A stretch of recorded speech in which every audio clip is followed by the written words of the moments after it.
Chers sujets du Royaume de France, chers amis chevaliers, bienvenue sur la chaîne de l'Aventurier catholique. Alors ce matin, je vous ai parlé de ce prêtre assassiné dans le nord-est de la France et du deux poids deux mesures avec cette affaire du rabbin un peu molesté qui a fait la une de toute la presse nationale. Et je n'avais pas du tout l'intention d'aborder le sujet qui suit. Force mais de faire une petite mise au point quand même, parce que je reçois dans ma boîte mail, non pas une, mais deux interrogations d'amis que je croyais plutôt bien câblés, me soumettant une vidéo et me demandant ce que j'en pense. Alors la vidéo en question, je vous en mets le lien en commentaire épinglé. Il s'agit de, je vous en donne le titre, L'enfant d'Alzo di Pella et sacré roi de France, et vous me demandez ce que j'en pense.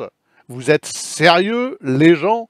Alors dans cette vidéo, on voit toutes les bizarreries du net rassemblées, donc celui qui se fait appeler Monseigneur Roux, un certain André Debiaz, dont une personne très proche m'a approché il y a 2 ans pour m'inciter à connaître son histoire, essayer de me convaincre qu'il s'agissait du futur grand monarque, descendant de je ne sais quel roi de France, intronisé par Jean-Paul II, par le comte de Paris, pourquoi pas par l'Esprit Saint lui-même. Sérieux, les gens? Nous voyons dans cette vidéo un simulacre de cérémonie et ce monsieur André Debiaz, je n'ai rien contre la personne, hein, c'est sûrement un très brave garçon, il se croit juste investi d'une mission divine. Et il porte une couronne de frangipane, vous savez, les couronnes qu'on nous donne avec les galettes des rois frangipane. Et il en est très fier, posé sur sa tête par ce monsieur Roux, enfin Monseigneur Roux.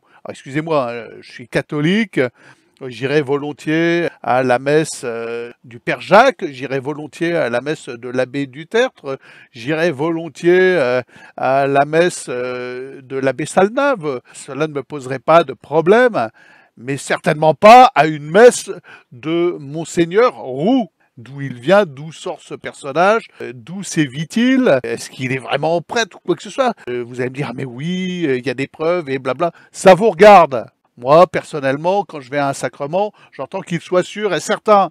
Et quand je vais à une messe Novus Ordo, parce que je n'ai que ça à me mettre sous la dent, je ne communie pas. Je vais juste prier et invoquer le bon Dieu, et je me mets à genoux dans une église, parce que les églises appartiennent aux catholiques. Et donc cette cérémonie religieuse est une farce. Toutes les bizarreries du net réunies en une seule vidéo, et vous me demandez ce que j'en pense. Un peu de sérieux, les gens, quand même. Je vous croyais pas gogol à ce point-là. On a notre Bokassa premier, monsieur André Debiaz. J'attends mon signe, mais je ne l'ai pas eu. Je suis désolé de ne pas l'avoir. Il manque qu'à cette vidéo, monsieur Pascal Tréfingui, le personnage à qui je ne donnerai pas l'heure. Hein, parce que je suis sûr d'y laisser ma montre. Soyons sérieux, 2 minutes. Et l'autre, avec sa couronne frangipane sur la tête et qui se fait appeler roi de France, non mais ça va, non? Ça va bien. Alors moi, chevalier, non, je ne mets pas mon épée au service de monsieur Debiaz. Merci, ça va. À bon entendeur, les amis. Abonnez-vous et à demain peut-être.